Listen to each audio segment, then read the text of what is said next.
Halo, assalamualaikum teman-teman semua. Ketemu lagi bersama saya, Bidan Indah. Di video kali ini saya akan membahas tentang konsep fertilitas dan infertilitas.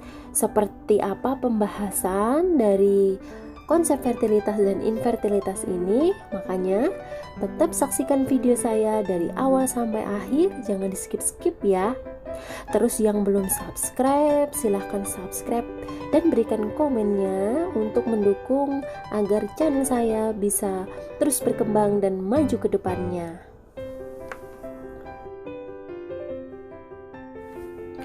Oke, kita langsung mulai pembahasannya ya teman-teman. Definisi dari fertilitas dan infertilitas. Fertilitas sendiri adalah kemampuan seorang istri untuk menjadi hamil, oleh dan melahirkan bayi, hidup dan suami yang mampu menghamilinya. Jadi kalau fertilitas di sini adalah dua-duanya sehat ya. Jadi mampu menghamili dan dihamili oleh pasangannya. Kemudian apakah yang dimaksud dengan infertilitas itu?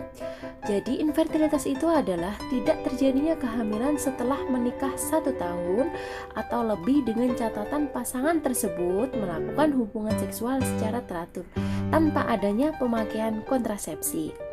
Jadi yang dimaksud dengan infertilitas ini adalah tidak terjadinya kehamilan setelah menikah 1 tahun atau lebih teman-teman. Jadi tanpa melakukan kontrasepsi apapun itu, dan hubungan seksualnya dilakukan secara teratur. Jadi itu baru dibilang infertilitas. Jadi jangan khawatir ya, ketika baru menikah sebulan 2 bulan kok saya nggak hamil-hamil, jangan-jangan saya terjadi infertilitas ini. Jadi kalau dari teorinya, infertilitas itu adalah menikah setahun atau lebih dan melakukan hubungan seksual secara teratur serta tidak menggunakan alat kontrasepsi apapun. Kemudian menurut WHO sendiri, infertilitas itu dibedakan menjadi fertilitas primer dan infertilitas sekunder. Apa yang dimaksud dengan infertilitas primer? Yaitu seorang wanita yang telah berkeluarga, telah melakukan hubungan seksual secara teratur dan tidak terjadi kehamilan kurang lebih selama 12 bulan. Infertilitas sekunder di sini adalah tidak terjadi kehamilan setelah berusaha dalam waktu 1 tahun atau lebih dan tidak menggunakan kontrasepsi apapun serta berhubungan seksual secara teratur. Kemudian faktor apa saja yang menyebabkan infertilitas itu teman-teman? Yang pertama ada dari faktor pria. Jadi faktor khususnya ya, yaitu adalah gangguan produksi sperma, misalnya akibat kegagalan testis primer. Jadi tempat produksi spermanya itu terjadi gangguan, sehingga tidak bisa menghasilkan sperma yang bagus, yang sesuai dengan kriteria sperma yang bisa membuahi. Kemudian penyebab lain apa itu? Seperti stimulasi gonadotropin yang tidak adekuat. Jadi faktor genetik. Jadi faktor genetik ini sangat berpengaruh teman-teman. Jadi kalau misalnya ada keturunan dari pihak keluarga dulunya yang terjadi infertilitas, bisa jadi si pria ini terjadi infertilitas itu juga gitu. Kemudian efek langsung maupun tidak langsung dari tumor hipotalamus itu juga bisa. Kemudian faktor pria lainnya ini yang bisa disebut umum, yaitu dari umur itu bisa mempengaruhi kesuburan pria, karena tingkat kesuburan akan bertambah sesuai dengan pertambahan umur dan akan mencapai puncaknya pada umur 25 tahun.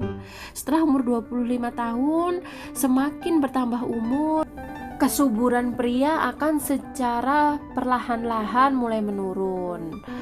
Seperti itu.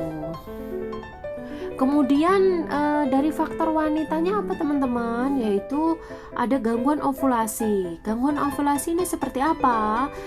tidak keteraturan haid, kemudian jumlah haidnya seperti apa, tapi itu semua harus berdasarkan pemeriksaan teman-teman ya. Jadi jangan menganggap haidku jumlahnya sedikit atau haidku jumlahnya terlalu banyak, itu pasti infertilitas. Enggak ya, jadi harus dibuktikan dengan pemeriksaan lainnya. Kemudian ada kelainan anatomis. Kelainan anatomis ini ditemukan berhubungan dengan infertilitas adalah abnormalitas tuba Fallopi. Jadi tuba Fallopi ini adalah tempat terjadinya pertemuan sel telur dan sel sperma. Jadi kalau misalnya terjadi masalah, bisa jadi mengganggu dari kesuburan. Kemudian dari faktor tuba dan peritoneum. Faktor tuba yang tadi saya jelaskan, kalau misalnya tubanya bermasalah, itu kesuburannya juga pasti bermasalah. Kemudian faktor serviks. Serviks ini adalah bagian bawah rahim yang terhubung ke vagina, yang salah satu fungsinya adalah memproduksi lendir atau mukus. Lendir ini membantu menyalurkan sperma dari vagina ke rahim saat berhubungan seksual. Jadi bayangkan aja teman-teman, seandainya si serviks ini terjadi gangguan atau terjadi masalah, dia pasti tidak bisa menjalankan fungsinya dengan baik. Kemudian faktor selanjutnya adalah faktor miom atau disebut juga dengan mioma uteri. Jadi miom ini bisa mempengaruhi implantasi atau proses penempelan zigot ke dalam dinding uterus atau disebut juga dengan dinding rahim. Apakah zigot itu? Zigot ini adalah sel yang bakalan nantinya menjadi janin. Jadi bayangkan saja jika miom itu mempengaruhi proses penempelan dari calon janin, pastinya tidak akan terjadi suatu pembuahan.